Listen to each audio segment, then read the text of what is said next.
Temuan terbaru, bukti Yesus tidak disalib, dan tidak bisa dibantah. Sebagaimana telah diketahui, bahwa umat Muslim percaya, yang dibunuh atau disalib bukanlah Nabi Isa atau Yesus. Akan tetapi orang lain, yang wajahnya diserupakan dengan Isa. Sebagaimana Allah Subhanahu wa Ta'ala berfirman dalam Al-Quran. Dan karena ucapan mereka, sesungguhnya, kami telah membunuh Al-Masih, Isa putra Maryam, Rasul Allah, padahal mereka tidak membunuhnya, dan tidak pula menyalibnya, tetapi yang mereka bunuh ialah orang yang diserupakan dengan Isa bagi mereka. Al-Quran, Surat An-Nisa, ayat 157. Bagi umat Islam ayat tersebut adalah informasi dari Yang Maha Menyaksikan atas peristiwa tersebut, yaitu Allah. Setelah kita mendengar informasi dari Yang Maha Menyaksikan, maka selanjutnya adalah mengadakan investigasi. Kemanakah kita menginvestigasi untuk mencari bukti-bukti Yesus Kristus tidak disalib? Tentu saja investigasi terdekat adalah Alkitab itu sendiri, sebab kita tidak mungkin kembali ke masa 2000 tahun yang lalu untuk melakukan investigasi. Dan setelah diinvestigasi, ternyata ditemukan beberapa barang bukti yang mengindikasikan bahwa Yesus Kristus tidak disalib. Dari banyaknya indikasi-indikasi tersebut, berdasarkan tingkat pembuktiannya maka dikelompokkan menjadi dua bagian, yaitu indikasi utama dan indikasi pendukung. Dan di sini saya akan bahas indikasi yang pertama terlebih dahulu, sebelum membahas indikasi pendukungnya. Indikasi utama yaitu 1. Sikap mental orang yang disalib sangat jauh berbeda dengan sikap mental Yesus Kristus. Dalam Matius 26 ayat 42, memperlihatkan keikhlasan Yesus menerima penderitaan, dan itulah Yesus yang asli. Dan justru sebaliknya, dalam Matius 27 ayat 46, orang yang disalib tidak ikhlas menerima kenyataan, dan sudah bisa dipastikan, itu bukan Yesus, melainkan orang yang telah diserupakan wajahnya dengan Yesus. Indikasi utama yang kedua, orang yang disalib ditinggalkan oleh Tuhan. Sebagaimana tertulis dalam Matius 27 ayat 46, karena kejahatan atau pengkhianatan yang telah dilakukannya, sehingga Allah meninggalkannya. Silahkan Anda perhatikan kalimat yang diucapkan oleh orang yang disalib dalam Matius 27 ayat 46 tersebut. Allahku, Allahku, mengapa engkau meninggalkan aku? Itu merupakan bukti jika yang disalib bukanlah Yesus, tapi orang yang telah diserupakannya. Sedangkan kita pun tahu, jika Tuhan tidak akan meninggalkan Yesus. Sebagaimana telah tertulis dalam Yohanes 8 ayat 29, berikut ini. Dia yang mengutus aku, menyertai aku. Ia tidak meninggalkan aku seorang diri sebab aku senantiasa melakukan apa yang berkenan kepadanya. Bahkan, di dalam Mazmur 37 ayat 28, Tuhan pun pernah berjanji, tidak akan meninggalkan orang benar hingga selama-lamanya. Sebab Tuhan mencintai hukum, dan Ia tidak meninggalkan orang-orang yang dikasihinya. Sampai selama-lamanya mereka akan terpelihara, tetapi anak cucu orang-orang fasik akan dilenyapkan. Mazmur 37 ayat 28. Dengan demikian, sudah bisa dipastikan, jika yang disalib bukanlah Yesus, karena Tuhan Allah tidak akan meninggalkan orang yang dikasihinya. Indikasi utama. Yang ketiga, kondisi penguburan orang yang disalib, tidak seperti di dalam perut ikan, sebagaimana tertulis dalam ayat-ayat berikut ini. Matius 12 ayat 40. Sebab seperti Yunus tinggal di dalam perut ikan, 3 hari 3 malam, demikian juga Anak Manusia akan tinggal di dalam rahim bumi, 3 hari 3 malam. Matius 27 ayat 60. Lalu membaringkannya di dalam kuburnya yang baru, yang digalinya di dalam bukit batu, dan sesudah menggulingkan sebuah batu besar ke pintu kubur itu, pergilah ia.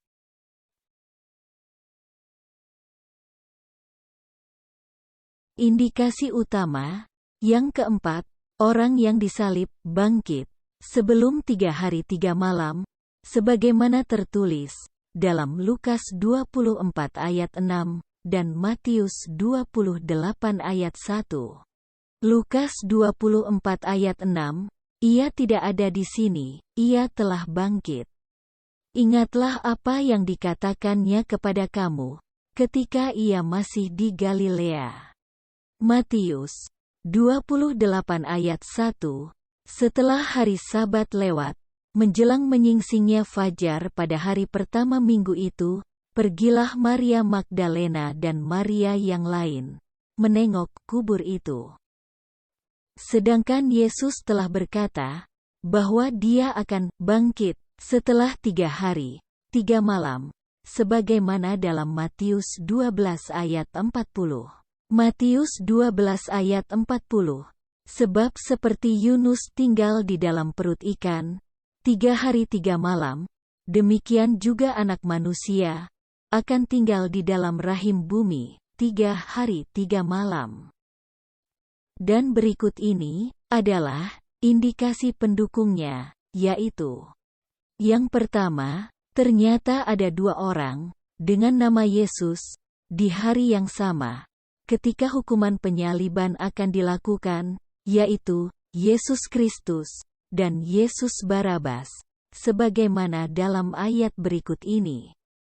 Matius 27 ayat 16. Dan pada waktu itu ada dalam penjara seorang yang terkenal kejahatannya yang bernama Yesus Barabas. Indikasi pendukung yang kedua, hilangnya kisah Yesus Barabas bak ditelan bumi, sedangkan kisah Yesus Kristus berlanjut setelah hari penyaliban tersebut. Indikasi pendukung yang ketiga, ternyata Yesus bisa mengubah wajahnya sendiri. Silahkan Anda baca Markus 16 ayat 12, Lukas 24 ayat 15 sampai 31, dan Yohanes 20 ayat 14. Markus 16 ayat 12. Sesudah itu ia menampakkan diri dalam rupa yang lain kepada 2 orang dari mereka, ketika keduanya dalam perjalanan keluar kota. Silahkan Anda baca juga ayat berikut ini. Lukas 24 ayat 15 sampai 31.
Yohanes 20 ayat 14, sesudah berkata demikian, ia menoleh ke belakang, dan melihat Yesus berdiri di situ, tetapi ia tidak tahu bahwa itu adalah Yesus.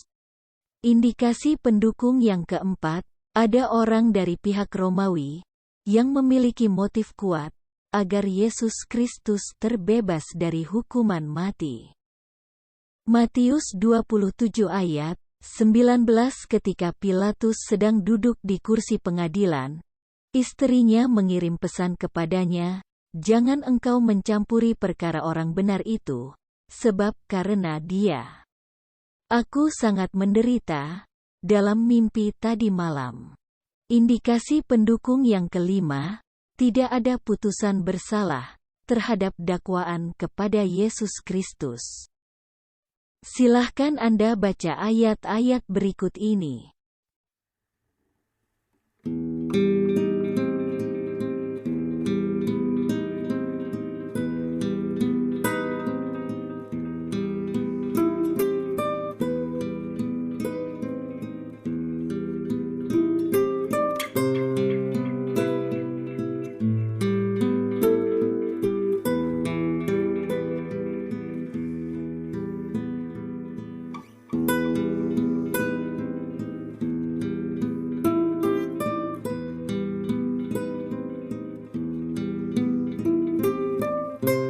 Indikasi pendukung yang keenam, yaitu terjadinya gempa 2 kali. Silahkan Anda baca ayat-ayat berikut ini. Matius 27 ayat 51, dan lihatlah, tabir bait suci terbelah 2 dari atas sampai ke bawah dan terjadilah gempa bumi, dan bukit-bukit batu terbelah. Matius 28 ayat 2. Maka terjadilah gempa bumi yang hebat sebab seorang malaikat Tuhan turun dari langit dan datang ke batu itu dan menggulingkannya lalu duduk di atasnya. Dan sekarang, mari kita ulas lebih lengkap dari indikasi-indikasi tersebut sebagai berikut. Indikasi ke-1, sikap mental orang yang disalib jauh berbeda dengan sikap mental Yesus Kristus. Yesus Kristus adalah seorang nabi dan rasul besar. Tentu beliau memiliki sikap mental layaknya seorang nabi besar. Sikap mentalnya terhadap Tuhan pasti jauh lebih tinggi dibandingkan sikap mental orang-orang awam seperti saya dan Anda. Oleh sebab itu, ketika beliau tertimpa musibah atau bencana, pasti sikapnya bukanlah seperti sikap orang yang protes kepada Tuhan, apalagi sampai dengan mengeluarkan suara lantang. Seorang rasul besar, ketika dia mengalami penderitaan, dia bukan protes kepada Tuhan, tapi berdoa agar sekiranya penderitaan tersebut berlalu darinya. Sebagaimana doa Yesus seperti berikut.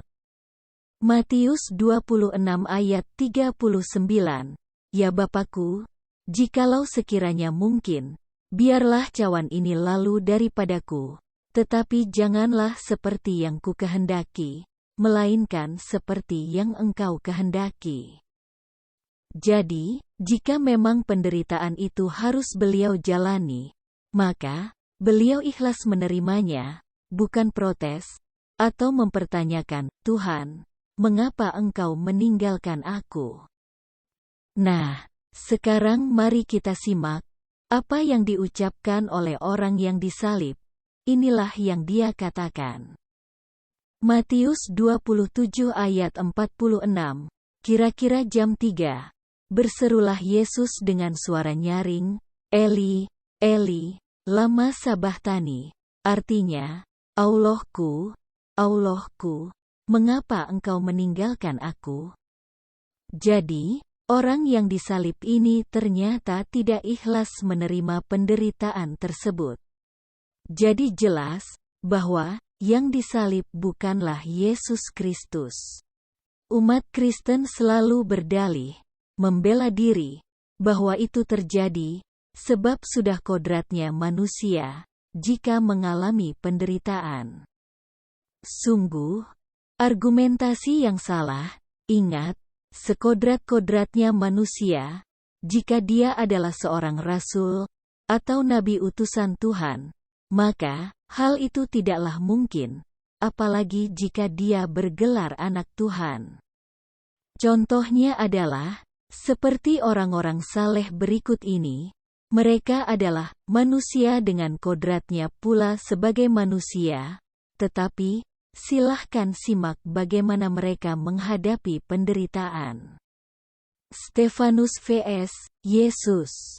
Stefanus adalah murid dari murid Yesus. Suatu saat Stefanus berdebat dengan imam-imam Yahudi mengenai ajaran Yesus. Ketika hukuman tersebut mulai dilaksanakan, inilah yang terjadi. Sambil berlutut ia berseru dengan suara nyaring, "Tuhan, janganlah tanggungkan dosa ini kepada mereka." Dan dengan perkataan itu meninggallah ia. Kis 7 ayat 60. Itulah seruan dari seorang yang bernama Stefanus. Lalu apa seruan dari orang yang katanya anak Tuhan? "Tuhan, mengapa engkau meninggalkan aku?" Nampaknya Stefanus lebih cocok sebagai penebus dosa dibandingkan orang yang disalib, yang katanya si anak Tuhan. Jadi pertanyaannya, benarkah yang disalib itu adalah Yesus Kristus? Nabi Muhammad versus Yesus. Berikut ini adalah ucapan dari amanat panjang Nabi Muhammad yang berisi nasihat beliau kepada umatnya sebelum beliau wafat. "Wahai manusia sekalian, dengarkanlah dan taatlah kamu kepada pemimpin kamu, walaupun kamu dipimpin oleh seorang hamba sahaya dari negeri Habsah yang berhidung pesek. Selama dia tetap menjalankan ajaran Kitabullah atau Al-Quran kepada kalian semua. Lakukanlah sikap yang baik terhadap hamba sahaya tersebut. Berikanlah makan kepada mereka dengan apa yang kamu makan, dan berikanlah pakaian kepada mereka dengan pakaian yang kamu pakai. Jika mereka melakukan sesuatu kesalahan yang tidak dapat kamu maafkan, maka juallah hamba sahaya tersebut, dan janganlah kamu menyiksa mereka." Sekarang, coba Anda bandingkan dengan teriakan dari orang yang katanya reinkarnasi dari Tuhan. Apa teriakannya? "Tuhan, mengapa engkau meninggalkan aku?" Nabi Muhammad peduli kepada umatnya, sehingga beliau memberikan nasihat terakhirnya. Sedangkan orang yang katanya anak Tuhan, masih memikirkan dirinya sendiri atas penderitaannya, lalu protes kepada Tuhan, "Tuhan, mengapa engkau meninggalkan aku?" Dari kedua perbandingan pribadi-pribadi di atas, maka jelas bahwa yang disalib pasti bukan Yesus Kristus, tapi orang yang telah diserupakan wajahnya seperti Yesus. Kepercayaan umat Kristiani menyatakan bahwa Yesus Kristus adalah Tuhan, dan karena Yesus adalah Tuhan, tentu Yesus tahu kejadian-kejadian yang akan terjadi pada dirinya. Dan tentu Yesus juga tahu apa tugasnya sebagai jelmaan Tuhan di hadapan manusia, yaitu sebagai penebus dosa. Dan juga Yesus tentu tahu dengan cara apa dosa itu ditebus, yaitu dengan cara mengorbankan dirinya.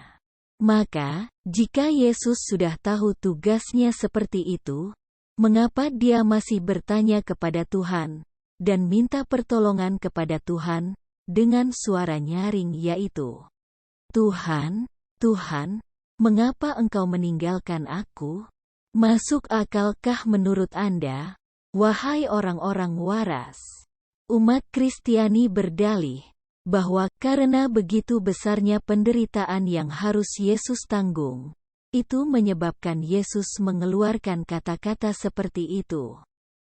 Penderitaan yang begitu besar terjadi karena dosa yang ditanggungnya adalah seluruh dosa manusia, dari Nabi Adam hingga manusia akhir zaman. Tentu saja ini adalah jawaban yang mengada-ada, tanpa pengetahuan sedikitupun, kecuali hanya prasangka saja. Jikapun alasan tersebut dianggap logis, maka tidak sepantasnya Yesus berseru seperti itu kepada Tuhan. Sekurang-kurangnya Yesus akan berkata, "Ya Tuhan, ternyata seperti ini penderitaan manusia dihukum. Ditambah penderitaan ini berlipat ganda, karena aku harus menanggung seluruh dosa umat manusia. Tuhan, kuatkan aku dalam misi kasih-Mu, dalam menebus dosa manusia ini." Tapi nyatanya, Yesus tidak berkata seperti itu, karena yang disalib memang bukan Yesus Kristus. Dan lebih tepatnya lagi, sebab memang tidak ada misi pengorbanan diri Yesus demi menebus dosa manusia. Indikasi utama yang kedua, orang yang disalib ditinggalkan oleh Tuhan. Orang yang disalib protes kepada Tuhan dengan suara nyaring, sebab dia ditinggalkan olehnya. Matius 27 ayat 46, kira-kira jam 3. Berserulah Yesus dengan suara nyaring, "Eli, Eli, lama sabachthani," artinya, "Allahku, Allahku, mengapa engkau meninggalkan aku?" Sedangkan Allah telah berjanji bahwa Dia akan mendengar keluh kesah orang benar yang berdoa kepadanya, serta melepaskan segala kesesakan yang ada. Tuhan berfirman, Mazmur 34 ayat 17, "Apabila orang-orang benar itu berseru-seru, maka Tuhan mendengar dan melepaskan mereka dari segala kesesakannya." Dan kapan Yesus berseru mengenai keluh kesahnya yang menyesakkan hatinya? Inilah keluh kesah beliau. Matius 26 ayat 38 dan 39. Lalu katanya kepada mereka, "Hatiku sangat sedih, seperti mau mati rasanya. Tinggallah di sini, dan berjaga-jagalah dengan aku." Maka ia maju sedikit, lalu sujud dan berdoa. Katanya, "Ya Bapakku, jikalau sekiranya mungkin, biarlah cawan ini lalu daripadaku. Tetapi janganlah seperti yang kukehendaki, melainkan seperti yang Engkau kehendaki." Yesus gentar dan bersedih, sebab masa penangkapan dirinya sudah dekat. Oleh sebab itu, Yesus berharap, sekiranya Tuhan berkenan melepaskan segala ancaman yang akan datang padanya. Dan caranya diserahkan kepada Tuhan. Janji Tuhan selanjutnya kepada orang yang dikasihinya. Mazmur 37 ayat 28. Sebab Tuhan mencintai hukum, dan Ia tidak meninggalkan orang-orang yang dikasihinya. Sampai selama-lamanya mereka akan terpelihara. Ada dua penjelasan yang dapat diambil dari Mazmur 37 ayat 28 tersebut. Pertama, Tuhan itu mencintai hukum. Itu artinya, hukum harus ditegakkan. Orang benar harus bebas dari hukuman, sedangkan yang orang salah harus dihukum. Yesus Kristus adalah orang benar, oleh sebab itu harus bebas dari hukuman, sedangkan yang bersalah dialah yang harus dihukum. Yang kedua, Ia tidak meninggalkan orang-orang yang dikasihinya, sampai selama-lamanya mereka akan terpelihara. Jelas, Yesus Kristus adalah orang yang sangat dikasihinya, oleh sebab itu, mustahil Tuhan meninggalkan Yesus Kristus. Kasih Tuhan ini berlaku sampai selama-lamanya. Tetapi orang yang disalib menyatakan bahwa dia telah ditinggalkan Tuhan, "Allahku, mengapa engkau meninggalkanku?"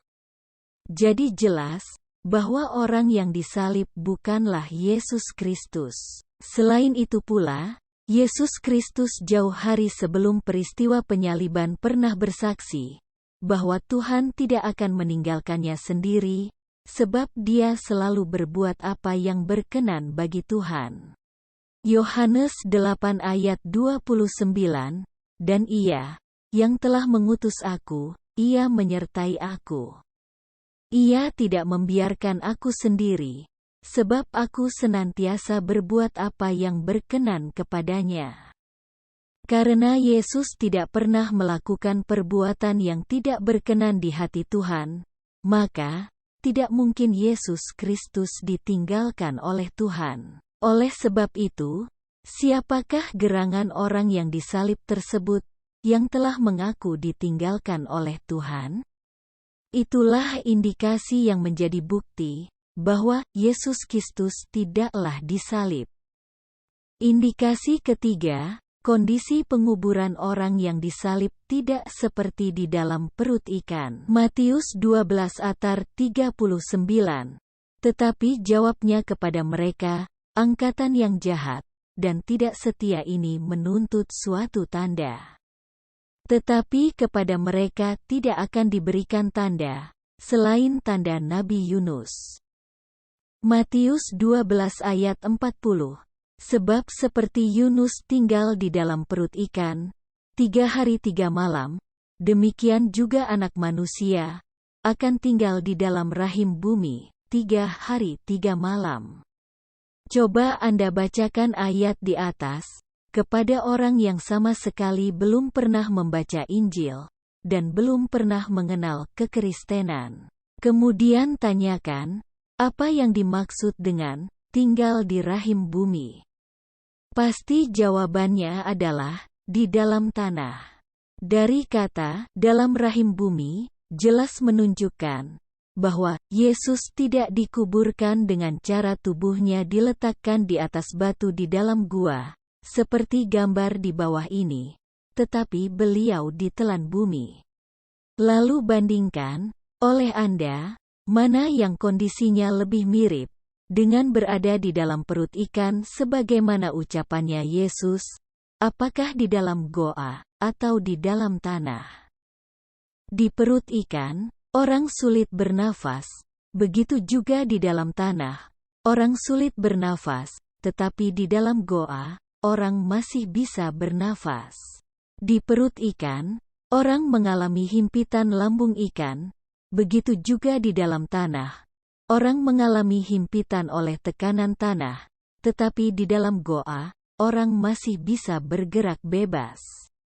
Jadi kesimpulannya adalah bahwa Yesus Kristus disembunyikan Tuhan di dalam tanah, atau di dalam rahim bumi, sedangkan nasib orang yang sekarat di tiang salib, dia dikafani dan diletakkan di dalam goa.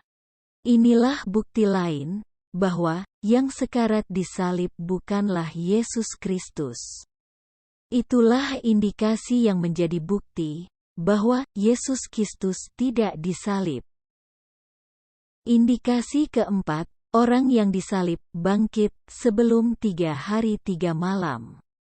Sebab seperti Yunus tinggal di dalam perut ikan 3 hari 3 malam, demikian juga anak manusia akan tinggal di dalam rahim bumi 3 hari 3 malam. Matius 12 ayat 40. Jadi, Yesus telah memberi tanda bahwa Dia akan mengalami peristiwa mukjizat seperti Yunus di dalam perut ikan selama 3 hari 3 malam. Jadi, jika demikian, jika seseorang tersebut bangkit sebelum atau bahkan lebih lama dari 3 hari 3 malam, maka dapat dipastikan bahwa seseorang tersebut bukan Yesus Kristus. Mari kita periksa dan analisa berapa lama seseorang tersebut tinggal di rahim bumi. Matius 28 ayat 1. Setelah hari Sabat lewat, menjelang menyingsingnya fajar pada hari pertama minggu itu, pergilah Maria Magdalena dan Maria yang lain menengok kubur itu. Jadi Maria datang ke kuburan tersebut pada hari Minggu, menjelang matahari terbit, atau yang disebut menjelang fajar. Lalu bagaimana kondisi Yesus di dalam kuburan tersebut? Ia tidak ada di sini, ia telah bangkit. Lukas 24 ayat 6. Orang yang disalib, mulai dikuburkan di dalam goa, menjelang masuk hari Sabat, yaitu pada hari Jumat sore menjelang terbenamnya matahari. Itu artinya, jika harus genap 3 hari 3 malam, maka kebangkitan orang yang disalib itu harusnya pada Senin sore menjelang terbenam matahari. Tetapi ketika dicek oleh Maria pada saat fajar di hari Minggu, orang yang disangka Yesus ini sudah bangkit, itu artinya belum genap 3 hari 3 malam. Orang yang disangka Yesus itu sudah bangkit. Ini tidak sesuai dengan perkataan Yesus. Jadi jelas, karena Yesus tidak mungkin berdusta, maka tidak lain, dan tidak bukan, bahwa orang yang disalib bukanlah Yesus Kristus. Itulah indikasi yang menjadi bukti bahwa Yesus Kristus tidak disalib. Itulah indikasi-indikasi utama yang membuktikan bahwa orang yang disalib bukanlah Yesus Kristus. Indikasi utama tersebut didukung oleh indikasi pendukungnya sebagai berikut. Indikasi kelima, ternyata ada 2 orang dengan nama Yesus di hari yang sama ketika hukuman penyaliban akan dilaksanakan. Pada saat Yesus Kristus disidang, ternyata di sana, di dalam penjara sudah ada orang dengan nama Yesus Juk yang sedang menunggu untuk dieksekusi pada hari itu. Jadi ada 2 Yesus di hari yang sama. Apakah ini sebuah kebetulan, atau ini merupakan rencana Tuhan untuk menyelamatkan Yesus Kristus dari penyaliban? Matius 27 ayat 16. Dan pada waktu itu ada dalam penjara seorang yang terkenal kejahatannya yang bernama Yesus Barabas. Markus 15 ayat 7, dan pada waktu itu adalah seorang yang bernama Barabas sedang dipenjarakan bersama beberapa orang pemberontak lainnya. Mereka telah melakukan pembunuhan dalam pemberontakan. Lukas 23 ayat 19. Barabas ini dimasukkan ke dalam penjara, berhubung dengan suatu pemberontakan yang telah terjadi di dalam kota, dan karena pembunuhan. Yohanes 18 ayat 40, mereka berteriak pula, "Jangan dia, melainkan Barabas." Barabas adalah seorang penyamun. Bukan saja hanya namanya yang sama, tapi julukannya pun sama, yaitu Barabas. Menurut artikel yang saya baca, Barabas terdiri dari 2 kata, yaitu Bar dan Abbas. Bar berarti anak, dan Abbas dari kata Abba, yang berarti bapa. Jadi Yesus yang ada di penjara ini mempunyai gelar anak bapa. Sungguh mirip dengan gelar Yesus Kristus, yang juga bergelar anak Allah. Karena Allah adalah Bapanya Yesus Kristus, jadi Yesus Kristus pun anak Bapa. Apakah masih ada lagi kesamaan antara 2 orang ini? Ya, yaitu, sama-sama dituduh sebagai Raja Yahudi. Jelas dalam persidangan Yesus Kristus dituduh sebagai Raja Yahudi. Sedangkan Yesus Barabas meskipun tidak ada keterangan dalam ayat Injil apa tuduhannya. Tetapi, literatur mengenai Yesus Barabas menunjukkan bahwa dia adalah pemimpin pemberontak terhadap kekuasaan Romawi. Barabas tidak senang dengan penjajahan yang dilakukan Romawi terhadap bangsa Israel. Barabas tidak senang orang Israel pilihan Tuhan membayar upeti kepada kaum bangsa Romawi penyembah berhala. Dengan demikian, maka tidak heran jika Barabas tidak protes ketika papan yang bertuliskan tuduhan sebagai raja Yahudi dipakukan di salibnya. Dengan demikian, apakah sebuah kebetulan saja jika nama sama, julukan sama, dan tuduhan hukuman pun sama? Atau ini adalah bukti ada senario Tuhan dalam membebaskan Yesus Kristus dari penyaliban? Perihal mengenai Yesus Barabas sebagai pembela Israel dari penjajahan Romawi, menjadi jawaban, mengapa Barabas berseru, "Tuhan, mengapa engkau meninggalkanku?" Sebab Barabas merasa apa yang dilakukannya adalah demi membela Israel. Tapi mengapa berakhir teraniaya di tiang salib? Karena demikian, maka Barabas protes kepada Tuhan. Demikianlah iman dari seseorang dengan kadar iman orang awam. Sebab dari zaman para nabi-nabi terdahulu, jika umatnya di bawah kekuasaan orang yang tidak beriman dan tertindas, tidak pernah para nabi tersebut mengajak umatnya untuk memberontak kepada penguasa dan menggulingkan kekuasaannya. Para nabi tersebut pasti mengajak umatnya untuk kembali kepada Tuhan dan menyeru kepada penguasa agar beriman kepada Tuhan, agar berlaku adil kepada masyarakat yang ada di bawah kekuasaannya, dan beriman kepada hari pembalasan, di mana tanggung jawabnya sebagai penguasa akan dibalas. Tapi tidak dengan Barabas.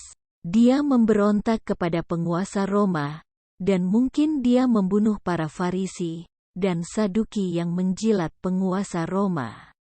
Dan mungkin juga, dalam melaksanakan pemberontakannya itu, dia melakukan perampokan-perampokan. Oleh sebab itu, ia terkenal dengan kejahatannya, yang bernama Yesus Barabas. Jadi pantaslah jika Tuhan meninggalkan Yesus Barabas, sebab dia adalah seorang penjahat berat, yang pantas untuk dihukum salib. Itulah indikasi yang menjadi bukti bahwa Yesus Kristus tidak disalib. Indikasi keenam, tamatnya riwayat Yesus Barabas setelah hari penyaliban tersebut.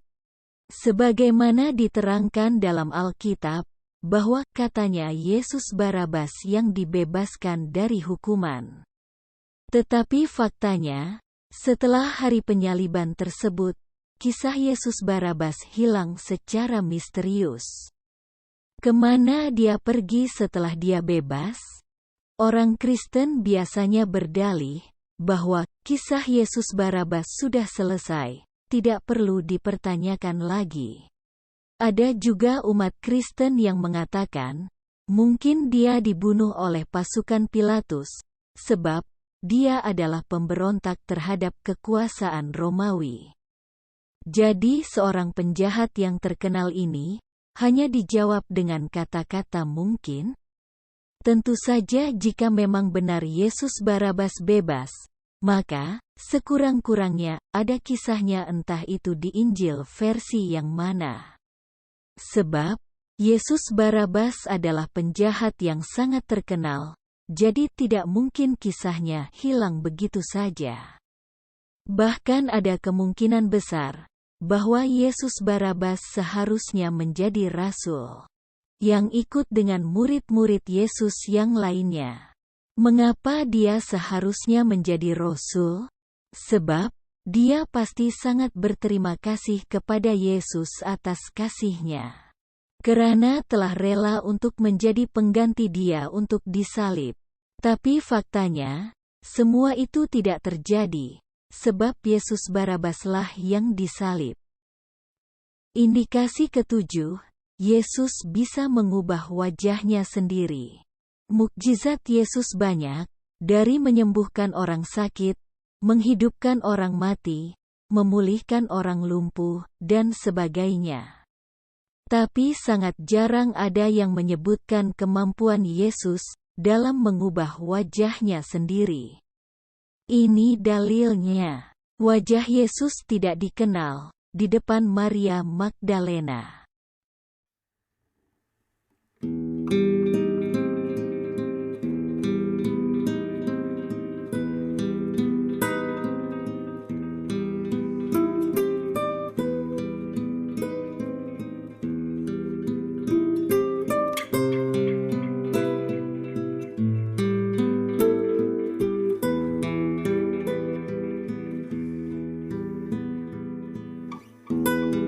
Kedua, seharian bersama Yesus, tidak satu pun dari murid-murid Yesus mengenali Dia. Dalam kitab Lukas pasal 24, dari ayat 15 hingga 31, diceritakan bagaimana para murid-murid Yesus seharian bersama Yesus, tetapi tidak satu pun dari mereka yang mengenali Yesus. Hingga ketika makan malam tiba, saat itu Yesus memecah roti dan membagikannya, barulah mereka sadar bahwa Dia adalah Yesus Kristus. Ketiga, di lain tempat, Yesus menampakkan dirinya dalam rupa yang lain. Markus 16:12.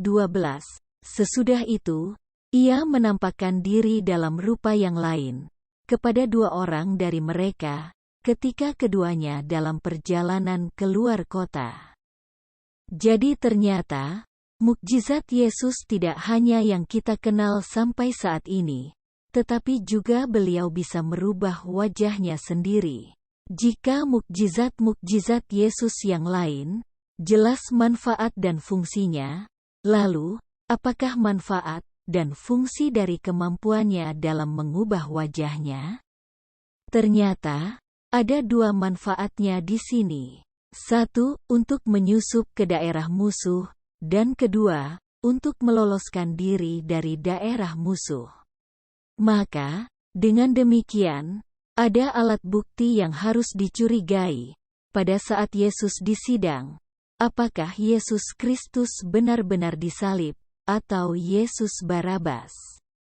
Nama sama, dan Yesus Kristus pun sanggup mengubah wajahnya sendiri, dan tidak menutup kemungkinan bahwa Dia pun sanggup untuk mengubah wajah Yesus Barabas menjadi Yesus Kristus.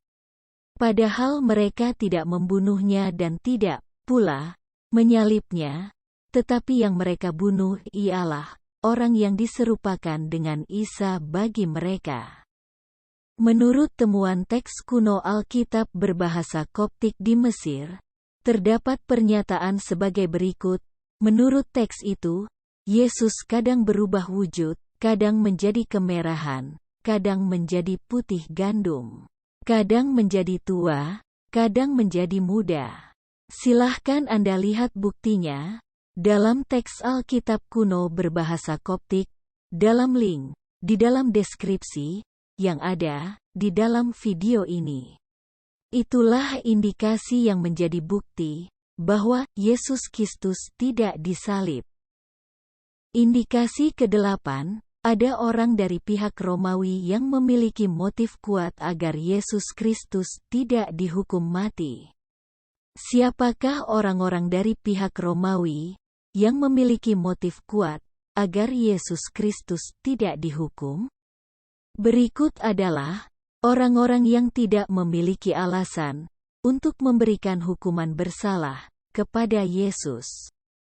Pertama adalah Pilatus. Inilah usaha Pilatus dalam membebaskan Yesus, yaitu dengan menawarkan pertukaran tahanan. Matius 27 ayat 17, siapa yang kamu kehendaki kubebaskan bagimu, Yesus Barabas atau Yesus yang disebut Kristus? Tapi para Farisi ini tetap menginginkan bahwa Yesus Kristuslah yang dihukum. Namun begitu, Pilatus tetap berusaha untuk membebaskan Yesus Kristus. Barangkali dengan adu argumen kepada para imam agar Yesus Kristus bebas. Hal ini digambarkan dalam ayat berikut ini. Lukas 23 ayat 20-22.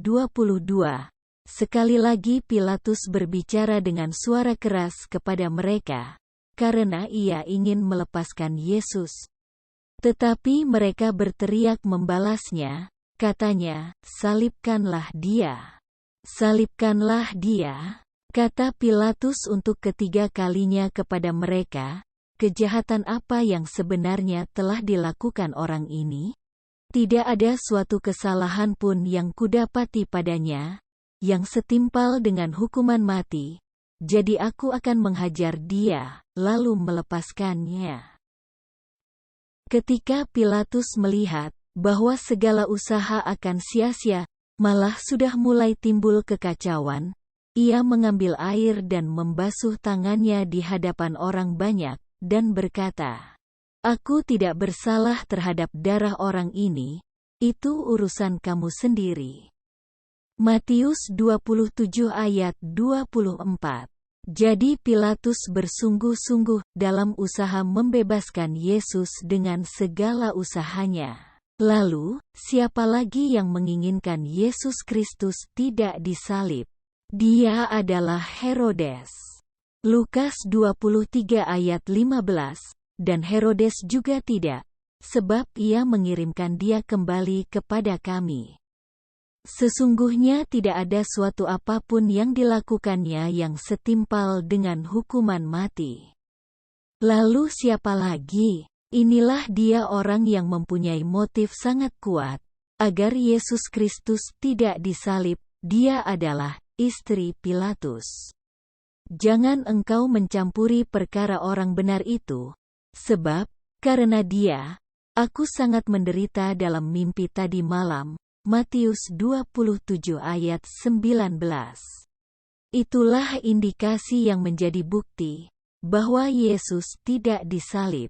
Indikasi ke-9, tidak ada putusan bersalah terhadap dakwaan yang dituduhkan kepada Yesus. Yesus Kristus disidang di dua tempat, yaitu di tempat Pilatus dan Herodes. Dan dari hasil dua siding itu, tidak diputuskan bahwa Yesus Kristus bersalah. Ini adalah nubuatan dari Perjanjian Lama mengenai kasus Yesus. Mazmur 37 ayat 33, Tuhan tidak menyerahkan orang benar itu ke dalam tangannya. Ia tidak membiarkannya dinyatakan fasik pada waktu diadili. Jika Tuhan tidak membiarkan orang benar dinyatakan fasik pada waktu diadili, maka, apakah Tuhan akan membiarkan orang benar itu untuk disalib? Sangat jelas logikanya, bahwa Yesus Kristus tidak dibiarkan oleh Allah untuk disalib, dan Yesus Kristus diselamatkannya. Itulah indikasi yang menjadi bukti bahwa Yesus Kristus tidak disalib. Indikasi ke-10, terjadinya gempa 2 kali. Apa hubungannya dengan gempa? Hubungannya adalah dengan pernyataan Yesus berikut ini. Matius 12 ayat 40.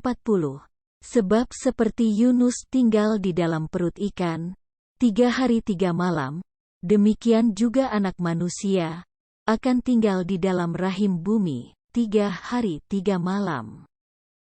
Seperti yang telah dijelaskan sebelumnya, bahwa yang dimaksud dengan di dalam rahim bumi itu, artinya, di dalam tanah, bukan di dalam goa, sebagaimana Yesus palsu dikuburkan. Itu artinya, Tuhan menyembunyikan Yesus Kristus di dalam tanah, selama 3 hari 3 malam. Dan gempa adalah tanda-tanda bahwa Yesus Kristus sedang menggenapi ucapannya mengenai di dalam rahim bumi. Gempa pertama berfungsi untuk menelan Yesus ke dalam tanah.